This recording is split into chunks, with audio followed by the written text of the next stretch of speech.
स्वागत है आपका पॉजिटिव इनबॉक्स हिंदी चैनल पर। इस चैनल पर आपको नई नई और दिलचस्प कहानियाँ मिलती हैं। अगर आप पहली बार इस चैनल पर आए हैं तो चैनल को सब्सक्राइब कर लीजिए और वीडियो अच्छी लगे तो कमेंट और लाइक करना बिल्कुल मत भूलिएगा। बात बहुत ही पुरानी है, जब बालमपुर नाम के एक गांव में एक विधवा स्त्री रहती थी। वो काफी बूढ़ी हो चुकी थी और उसका इस दुनिया में कोई नहीं था सिवाय उसके जवान बेटे के, जिसका नाम था देवदत्त। परंतु उसकी माँ और गांव के लोग उसे देवा कहकर पुकारते थे। वो कोई काम धंधा नहीं करता था, बल्कि दिन भर इधर उधर घूमता रहता। उसकी माँ, जिसका नाम मंजरी था, वो लोगों के घर में जाकर काम करती या फिर लोगों के खेतों में काम करती। उसकी जो भी कमाई होती उससे पहले वो अपने बेटे को खिलाती और बाद में खुद खाती। मंजरी अपने बेटे को हमेशा समझाती कि बेटा, तू अब बड़ा हो गया है, कुछ काम धंधा कर ले।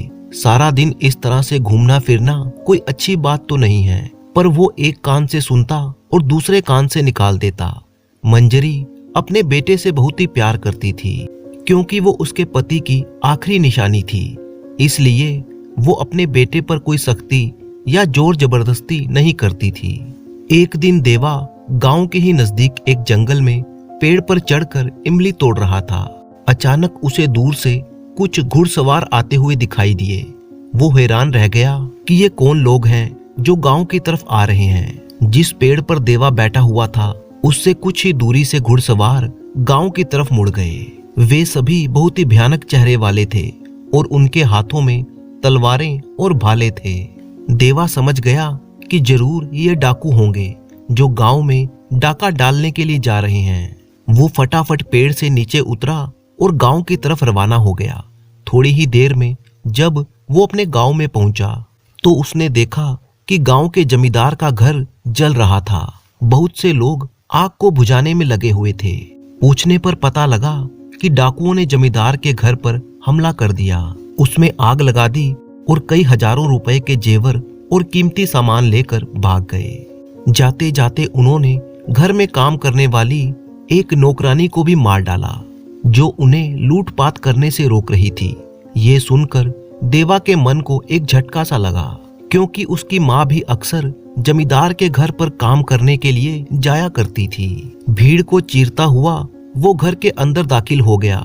घर में चारों तरफ सन्नाटा छाया हुआ था। लोग सहमे हुए खड़े थे, कुछ लोग रो रहे थे और कुछ तसल्ली दे रहे थे। उन सभी लोगों के बीच से निकलता हुआ जब वो कमरे में पहुंचा तो उसने देखा कि उसकी माँ जमीन पर लहूलुहान पड़ी हुई थी। अपनी माँ को ऐसी हालत में देखकर अचानक उसके मुंह से एक भयानक चीख निकल गई। माँ के चले जाने के बाद उसे अब माँ के प्यार का एहसास हो रहा था। अब ना तो उसे कोई प्यार करने वाला था और ना ही उसे कोई खिलाने पिलाने वाला। दिन भर वो गांव में आवारा ही घूमता फिरता रहता। किसी ने उससे हमदर्दी नहीं की, किसी ने उसे खाने के लिए नहीं पूछा। आखिरकार उसने ये फैसला कर लिया कि अब वो इस गांव में नहीं रहेगा, सब कुछ छोड़ छाड़ कर यहाँ से दूर चला जाएगा। दूसरे दिन वो उठा और जंगल की तरफ निकल पड़ा, जिधर से वो डाकू आए थे, क्योंकि वही रास्ता दूसरे शहर को जाता था। जैसे ही वो गांव से बाहर निकला तो उसे एक आदमी दिखाई दिया, जिसके पास कुछ सामान था और वो बड़ी मुश्किल से उस सामान को ले जा रहा था। उस आदमी ने जब देवा को देखा तो कहने लगा, बेटा, ये सामान मेरे घर तक पहुंचा दो, इसके बदले में मैं तुम्हें कुछ पैसे दे दूंगा। देवा दिन भर का भूखा और प्यासा था, मगर फिर भी उसने वो सामान उठा लिया और उस आदमी के साथ साथ चलने लगा। तकरीबन 1 घंटा चलने के बाद उस आदमी का घर आ गया। देवा ने उसका सामान वहां पर उतार दिया। उस आदमी ने उसे कुछ पैसे दे दिए और उसके पास एक थैला था जिसमें कुछ रोटियां और सब्जी थी। वो खाना भी उसने देवा को दे दिया। देवा ने उसका धन्यवाद किया और खाना ले लिया। सुबह से वो भूखा तो था ही। पहले उसने खाना खाया और फिर ईश्वर को धन्यवाद दिया। इसके बाद वो आगे के सफर पर चल पड़ा। काफी देर तक चलने के बाद उसे एक कुआं दिखाई दिया। उसने कुएं से कुछ पानी पिया और फिर एक पेड़ के नीचे बैठकर खाना खाने लगा। अभी उसने थोड़ा सा ही खाना खाया था कि एक कुत्ता उसके पास आकर खड़ा हो गया। देवा ने कुछ रोटी उस कुत्ते को भी दे दी। इस तरह से उसने थोड़ा सा खाना खुद खाया और थोड़ा उस कुत्ते को भी दिया। जब वो आगे बढ़ने लगा तो उसने देखा कि वो कुत्ता उसके पीछे पीछे आने लगा था। अब वह कुत्ता उसका साथी बन गया था। जब उन दोनों को चलते चलते 1 घंटा बीत गया तो जंगल में देवा को कुछ झाड़ियां दिखाई दी। कुत्ता उन झाड़ियों के पास जाकर भौंकना शुरू कर देता है। जब देवा ने उन झाड़ियों में झांक कर देखा तो ये देखकर हैरान रह गया कि एक बहुत ही शानदार और ऊंची नस्ल का घोड़ा उन झाड़ियों में उलझा हुआ था। देवा ने जल्दी से उस घोड़े को झाड़ियों से आजाद किया। घोड़ा भूख से बेहाल था। झाड़ियों से बाहर आते ही उसने हरी हरी घास पर मुंह मारना शुरू कर दिया।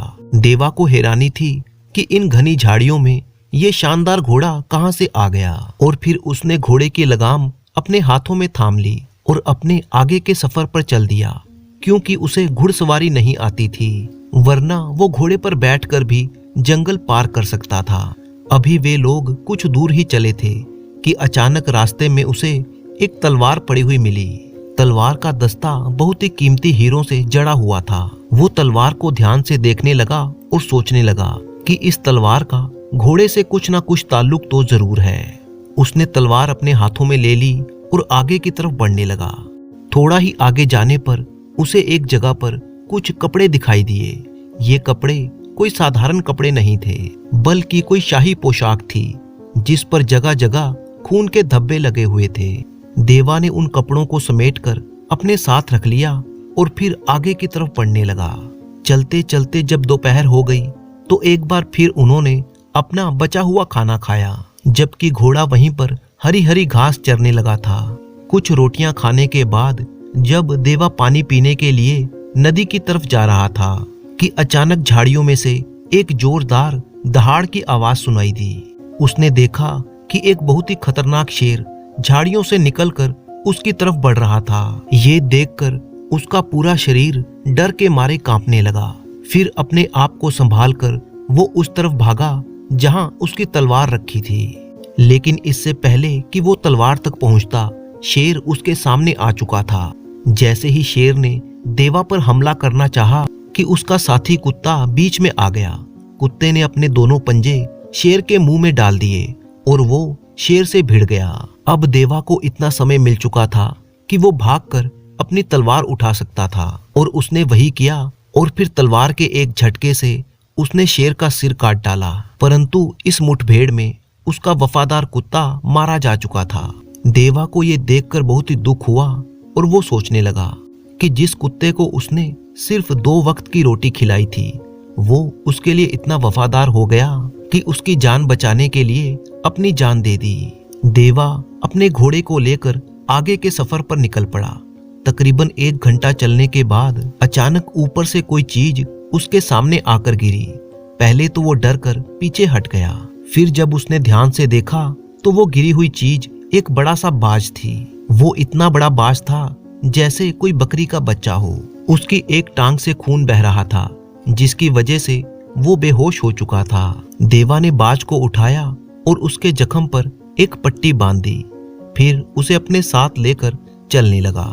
चलते चलते अब शाम हो चुकी थी, अंधेरा छाने लगा था। देवा जल्द से जल्द किसी ऐसी जगह पर पहुंच जाना चाहता था जहां उसे रात बिताने के लिए छत मिल सके। इन्हीं विचारों में डूबा हुआ वो आगे की तरफ बढ़ रहा था कि तभी उसे एक जगह पर एक आदमी बैठा हुआ दिखाई दिया, जिसके पास एक बंदर था। उसे देखकर देवा वहीं पर रुक गया। वो एक बूढ़ा और कमजोर आदमी था। उसके हाथ में बंदर की रस्सी थी। देवा समझ गया कि जरूर ये बंदर का खेल दिखाने वाला कोई मदारी है। देवा ने उसे अकेले बैठा हुआ देखा तो उसके नजदीक आ गया और पूछने लगा, क्यों बाबा, यहाँ अंधेरे में अकेले क्यों बैठे हो? मदारी ने नजर उठाकर देवा की तरफ देखा और धीरे से बोला, बेटा, अचानक मेरे सीने में तेज दर्द होने लगा है, इसलिए मैं यहाँ पर आकर बैठ गया हूँ। देवा ने पूछा, बाबा, तुम्हारा घर कहाँ पर है? चलिए मैं आपको आपके घर पहुँचा देता हूँ। बूढ़े ने कहा, नहीं बेटा, तुम तकलीफ मत करो, मैं खुद ब खुद अपने घर चला जाऊंगा। देवा बोला, बाबा आप चिंता मत कीजिए, मैं आपको आपके घर तक छोड़ दूंगा। ये कहते हुए उसने बूढ़े बाबा को सहारा देकर खड़ा किया और फिर वो दोनों धीरे धीरे उस बूढ़े के घर की तरफ बढ़ने लगे। थोड़ी दूर चलने के बाद एक झोपड़ी दिखाई दी। घोड़ा और बाज अभी भी देवा के साथ थे और वो बंदर उस बूढ़े के इशारे से पीछे पीछे चलता आ रहा था। देवा उस बूढ़े को अंदर ले गया और उसे एक चारपाई पर लेटा दिया। आपको ये दर्द पहले भी कभी हुआ है? हाँ बेटा, 2-3 बार पहले भी ये दर्द हो चुका है। देवा ने पूछा, बाबा क्या आपने इसकी कोई दवा ली? बूढ़ा बोला, हाँ बेटा, यहाँ पर एक हकीम साहब हैं जिन्होंने मुझे कुछ गोलियां दी थी। उन्हें खाकर मुझे काफी आराम मिला था, पर अब वो गोलियां खत्म हो चुकी हैं। बाबा आप मुझे उनका नाम और पता बताइए, मैं अभी जाकर उनसे वो दवा लेकर आता हूँ। बूढ़े मदारी ने हकीम का नाम और पता बताया।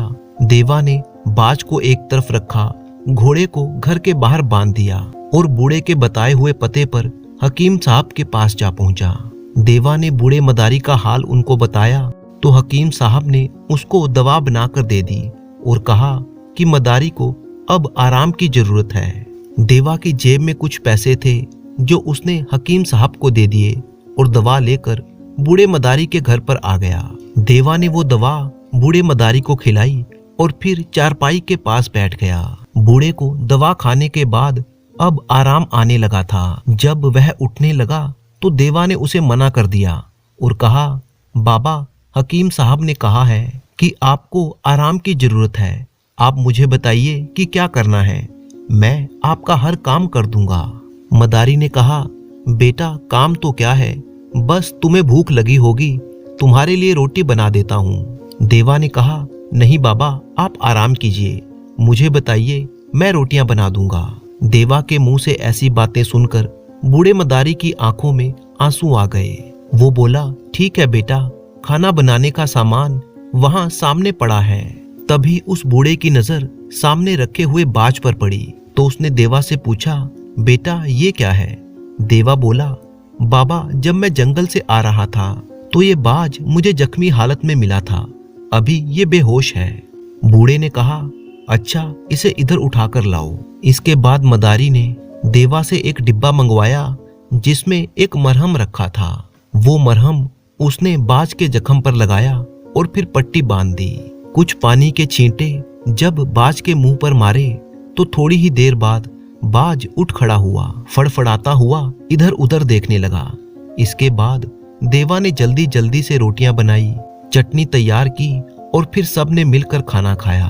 खाना खाने के बाद बूढ़ा मदारी कहने लगा, बेटा आज तुम ना आते तो ना जाने मेरा क्या होता, तुमने मेरी जान बचा ली। देवा ने कहा, बाबा मैं कौन होता हूँ जान बचाने वाला?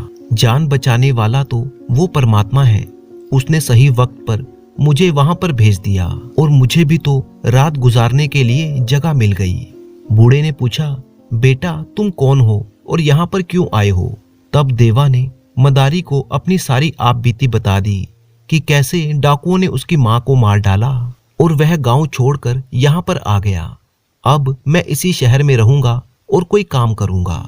ये सुनकर मदारी कहने लगा, बेटा तुम मेरे साथ रहो, मैं तुम्हें बंदर का तमाशा सिखा दूंगा और हम दोनों मिलकर कमाएंगे और अच्छी तरह से हमारी गुजर बसर हो जाएगी। देवा ने कहा, ठीक है बाबा, मैं आपके साथ ही रहूंगा। इसके बाद देवा ने बताया कि बाबा जब मैं जंगल से गुजर रहा था तो मुझे एक बहुत ही शानदार घोड़ा और एक बहुत ही बेहतरीन तलवार मिली। घोड़ा आपकी झोपड़ी के बाहर बंधा है और तलवार उसकी पीठ पर है, साथ ही खून से सने हुए कुछ कपड़े भी मेरे पास हैं। बूढ़े ने जब देवा की ये बातें सुनी तो उसकी आंखें हैरानी से फैल गईं।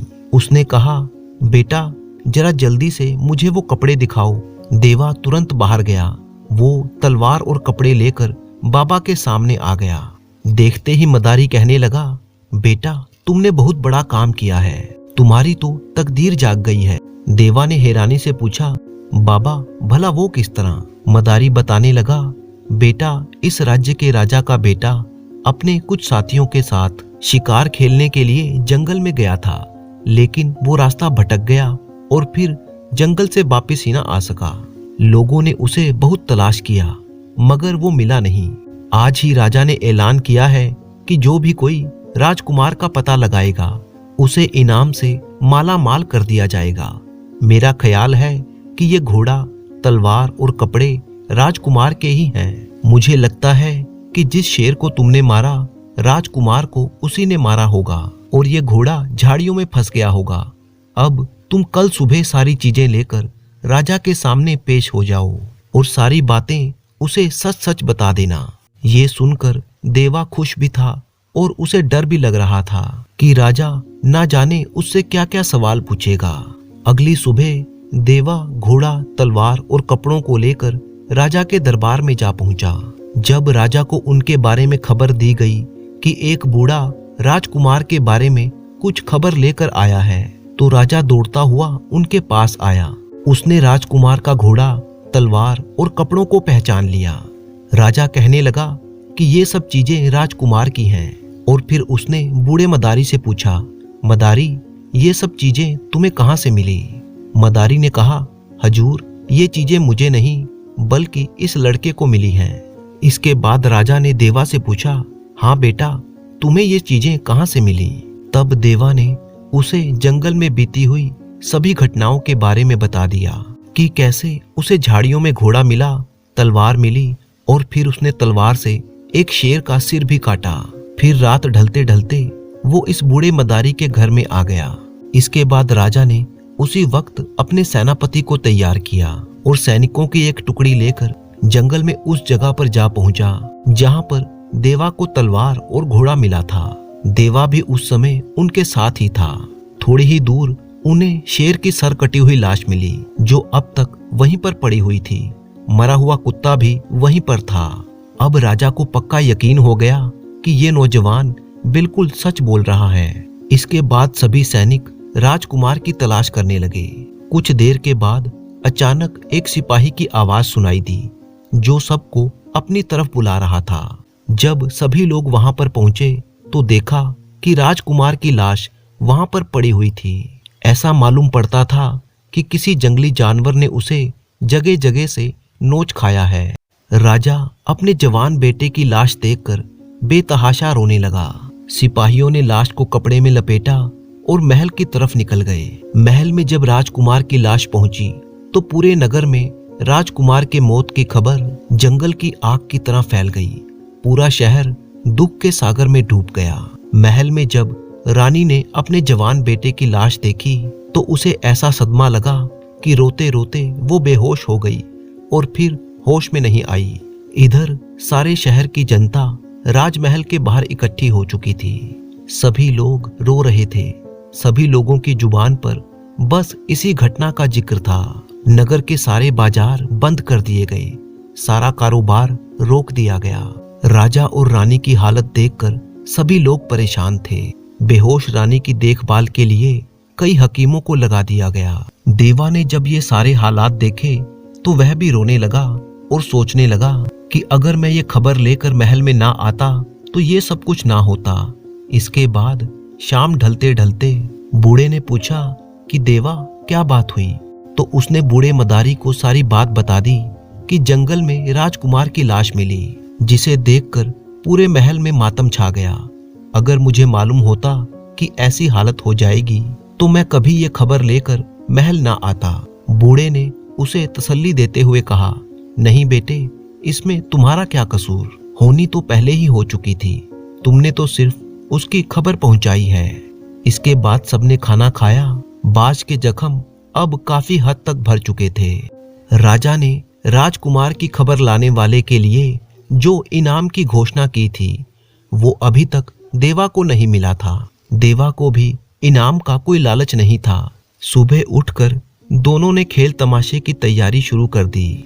बाज और बंदर को लेकर वो शहर के बाजारों में घूमने लगे। इधर उधर उन्होंने कुछ तमाशा दिखाया और पैसे इकट्ठे करके शाम को वे लोग अपने घर आ गए। अब उन दोनों का ये रोज का काम था।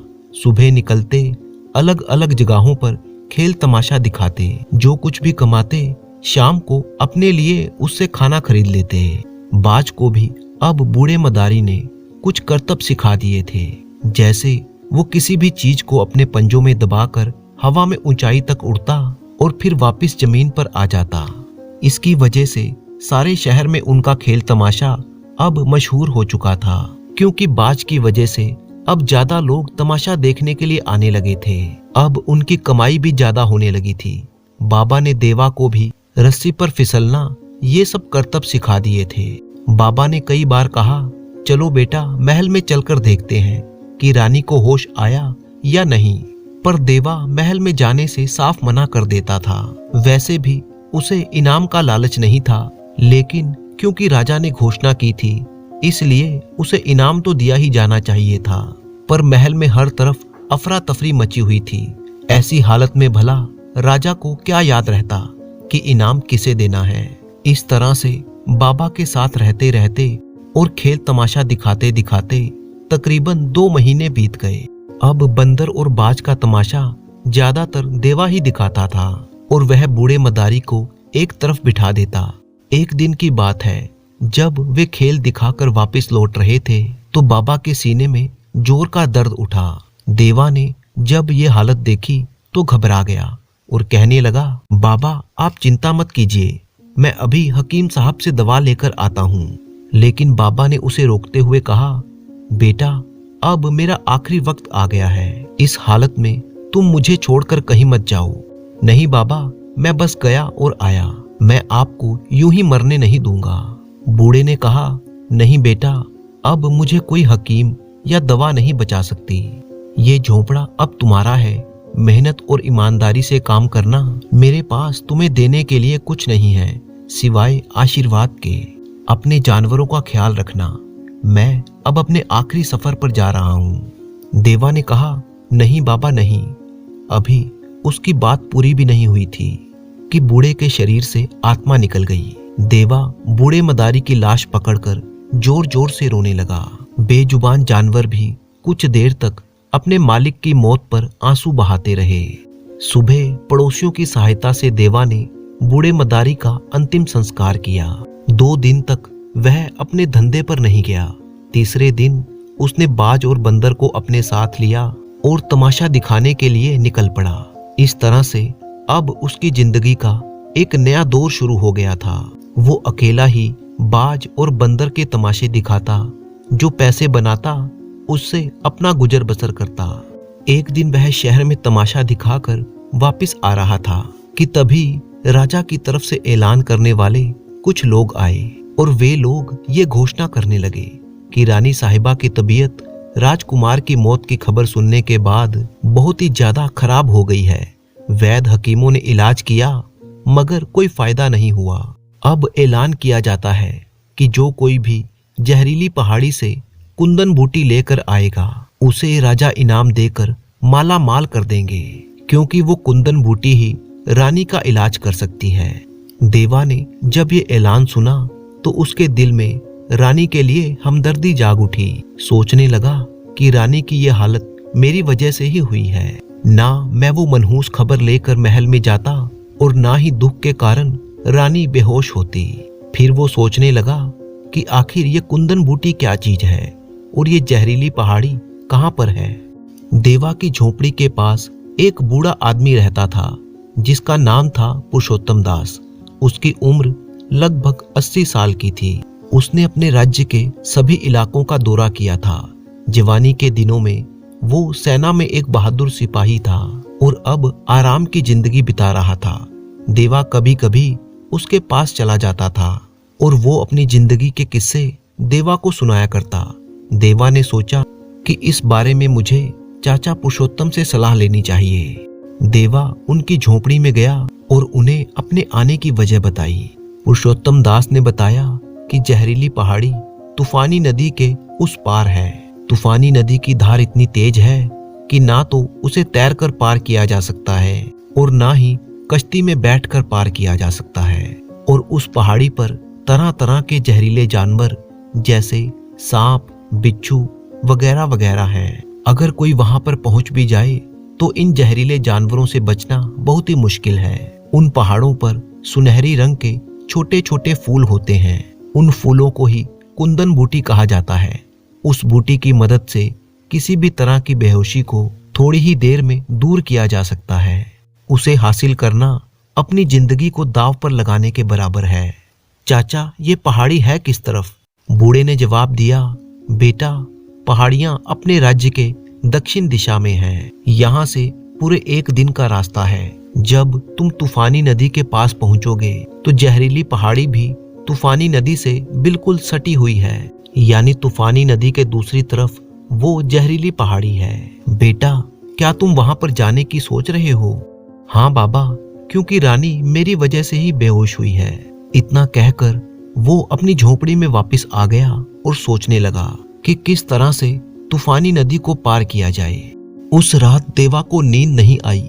वो सारी रात जागकर जहरीली पहाड़ी तक पहुंचने की तरकीबें सोचता रहा और फिर अगली सुबह जल्दी उठकर वो सबसे पहले एक लोहार के पास पहुंचा। उसने सोचा था कि अगर एक लोहे का तार तैयार किया जाए और उसे पहाड़ी से नदी के ऊपर तक बांध दिया जाए तो तार के सहारे वो पहाड़ी तक जा सकता है और फिर वापस भी आ सकता है, क्योंकि बूढ़े बाबा ने उसे तार पर चलने और फिसलने का करतब अच्छी तरह से सिखा दिया था। यही सब सोचता हुआ वो लोहार के पास गया और उससे कहने लगा, चाचा, मुझे एक लोहे का मजबूत तार चाहिए, इतना मजबूत कि मैं अगर उस पर लटक भी जाऊं तो वो ना टूटे, और उस तार का वजन भी ज्यादा नहीं होना चाहिए। लोहार ने कहा, हाँ, ऐसा तार तैयार किया जा सकता है, ये कोई मुश्किल काम नहीं है। देवा बोला, मुझे कम से कम 200 गज लंबा तार चाहिए। लोहार बोला, ठीक है, मैं तुम्हें ऐसा तार तैयार करके दे सकता हूँ, लेकिन उसके लिए ज्यादा पैसे लगेंगे।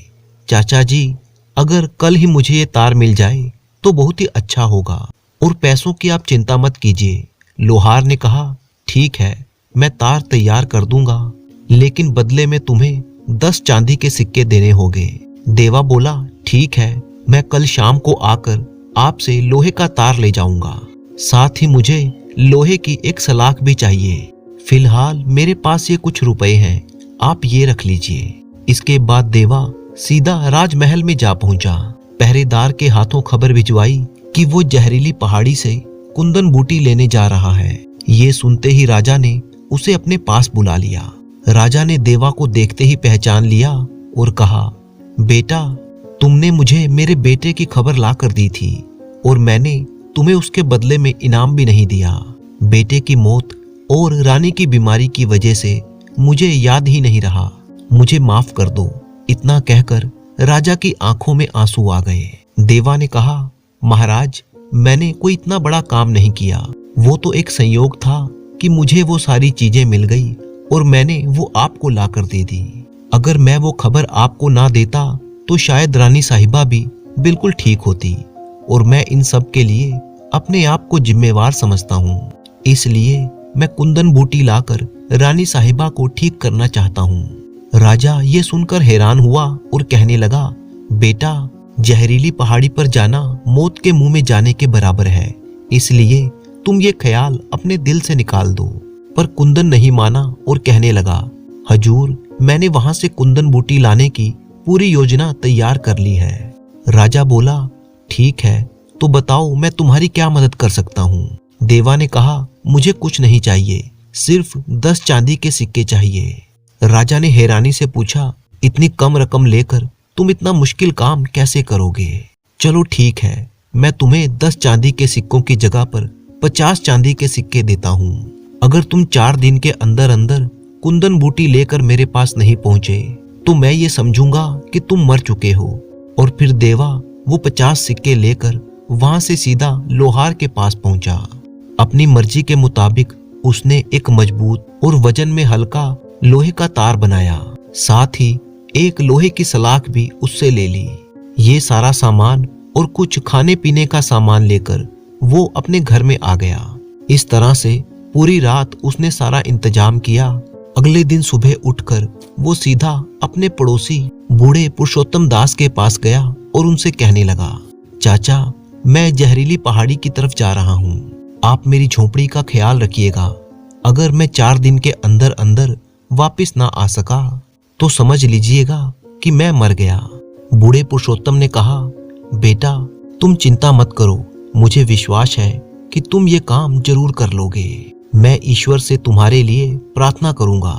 इस तरह उस बूढ़े का आशीर्वाद लेकर देवा ने बंदर और बाज को अपने साथ लिया और सफर पर रवाना हो गया।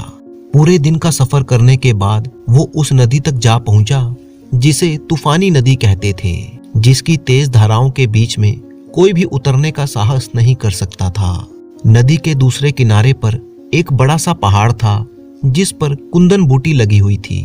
देवा ने उस लोहे के तार का एक छोर लोहे की सलाख पर मजबूती से बांध दिया और बाज को इशारे से वो सलाख उठाकर पहाड़ी की चोटी तक ले जाने को कहा। बाज अपने मालिक का इशारा समझ गया और उसने सलाख को अपने पंजों में दबाया और उसे लेकर पहाड़ की तरफ उड़ चला।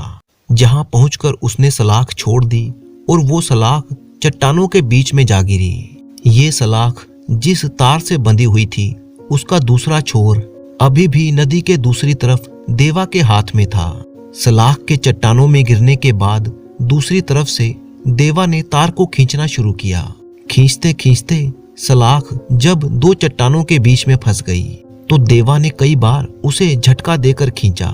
जब उसे इस बात की तसल्ली हो गई कि सलाख उन चट्टानों के बीच में से नहीं निकलेगी तो उसने लोहे के तार का दूसरा सिरा नदी के पास एक ऊंचे से पेड़ पर जाकर मजबूती से बांध दिया।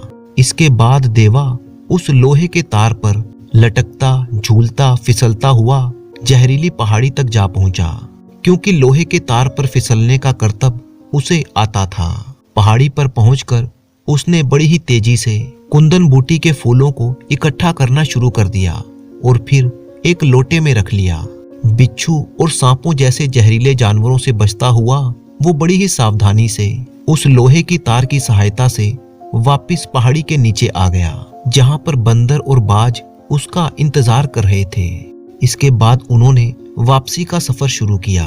थोड़ी दूर चलने के बाद उसे प्यास लगी तो सामने ही उसे एक झरना दिखाई दिया। तब देवा ने देखा कि एक आदमी उस झरने से पानी पी रहा था। देवा को ये देखकर हैरानी हुई कि इस वीरान जगह पर ये आदमी कहां से आ गया। देवा के मन में ये जानने की इच्छा हुई और वो छिपता छिपाता उस आदमी का पीछा करने लगा। जल्दी ही वो आदमी एक गुफा में घुस गया जिसमें अंधेरा था, जिसकी वजह से बहुत ही कम दिखाई दे रहा था। देवा भी छिपते छिपाते उस गुफा के अंदर घुस गया। उसने देखा कि गुफा में एक जगह पर कई हथियार पड़े हुए थे, जिनमें तलवारें और भाले थे। एक अंधेरे कोने में बड़े बड़े संदूक रखे हुए थे। वो आदमी उन संदूकों के पास गया और उनमें से एक संदूक उसने खोल लिया। वो संदूक हीरे, जवाहरात और गहनों से भरा हुआ था, जिसे देखते ही वो आदमी खुश हो गया और अपने आप से कहने लगा, इससे पहले कि मेरे बाकी लुटेरे साथी आ जाएं, मैं इस खजाने को अपने बोरे में भरकर यहाँ से दूर चला जाऊंगा। वहीं पर छिपा हुआ देवा ये सब कुछ देख और सुन रहा था। उसे समझते देर ना लगी कि ये गुफा लुटेरों का अड्डा है और ये आदमी भी उन्हीं का साथी है, जो अपने साथियों को धोखा देकर उनके खजाने का माल चोरी करके ले जा रहा है। तभी देवा की नजर उस संदूक में पड़ी हुई चूड़ियों पर पड़ी। देवा ये देखकर हैरान रह गया कि ये चूड़ियां उसकी माँ की चूड़ियां थी, यानी ये वही लुटेरे थे जिन्होंने उसकी माँ की हत्या की थी।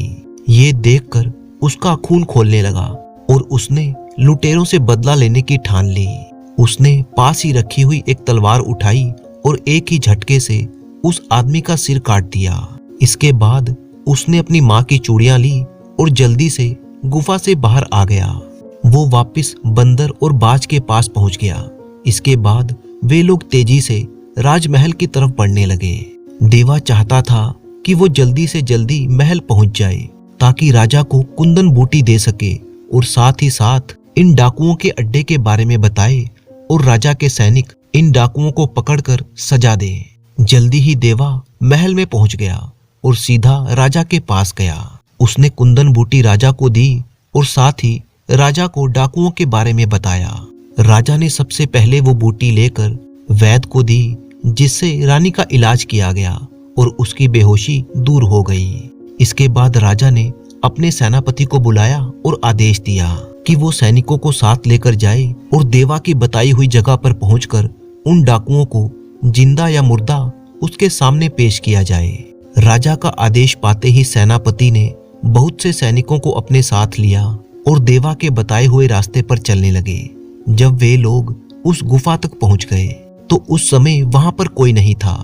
देवा ने कहा कि उन्हें कुछ देर तक यहीं पर छुपकर इंतजार करना चाहिए, क्योंकि मुझे पक्का यकीन है कि डाकू किसी भी समय अपने अड्डे पर आ सकते हैं। और फिर वे सभी वहीं पर छुपकर डाकुओं का इंतजार करने लगे। फिर वैसा ही हुआ। शाम ढलते ढलते डाकू अपने अड्डे पर आ गए। वे लोग वहां पर सैनिकों की मौजूदगी से अनजान थे।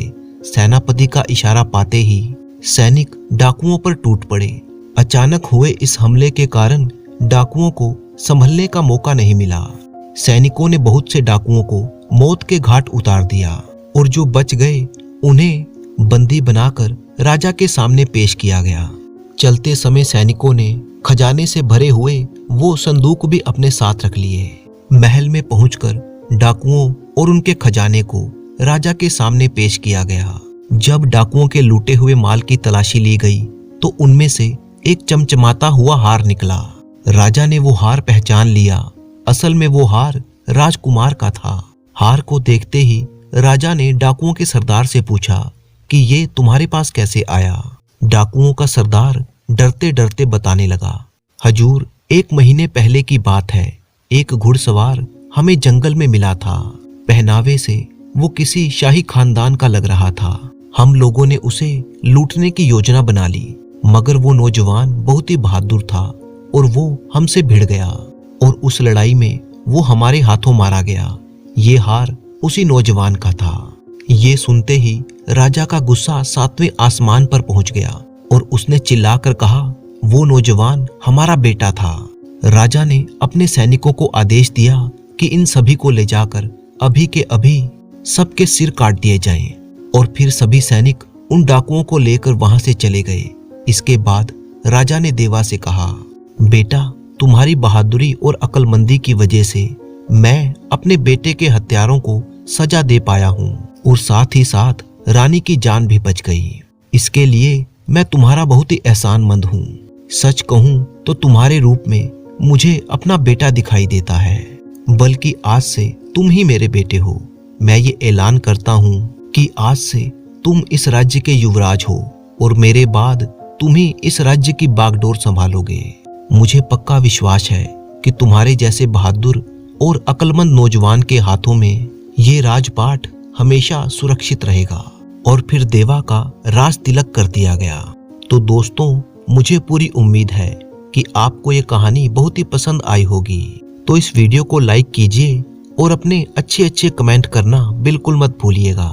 अच्छे कमेंट के साथ अपना नाम और अपने शहर का नाम भी लिखें। तो मिलते हैं आपसे किसी अगली कहानी में।